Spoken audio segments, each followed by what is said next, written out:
Det er jo poesi. Jeg synes, det går mega fedt. Det var fantastisk. Man sidder og digter med.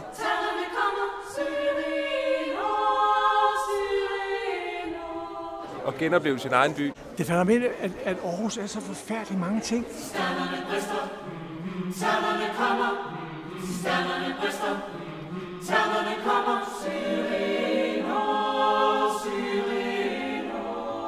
Vi lærte jo sådan set en hel masse nyt om Aarhus. Om havnen og nogle personer, som der lige var nogle referencer til. Og sådan. Ja, det var ret spændende. Det der med basketball. Fordi der var ligesom noget, jeg kendte. Stumper af hele ens opvækst. Hvad så? Mennesker lever for det øjeblik. Der er ikke noget før og efter. Der er ikke noget vinder til. Kender byen med de højflotte huse med gule murstener, butik og salg af glas. Himlen spejler sig i havets blå.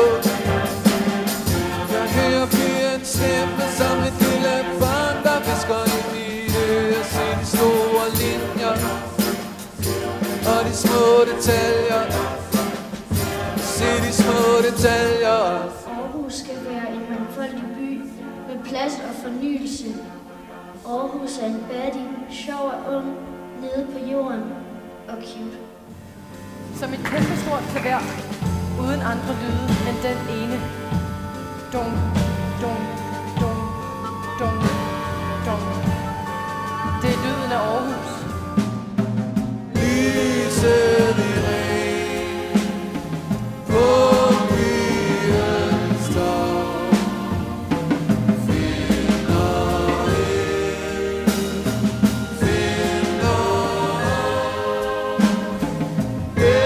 efter sol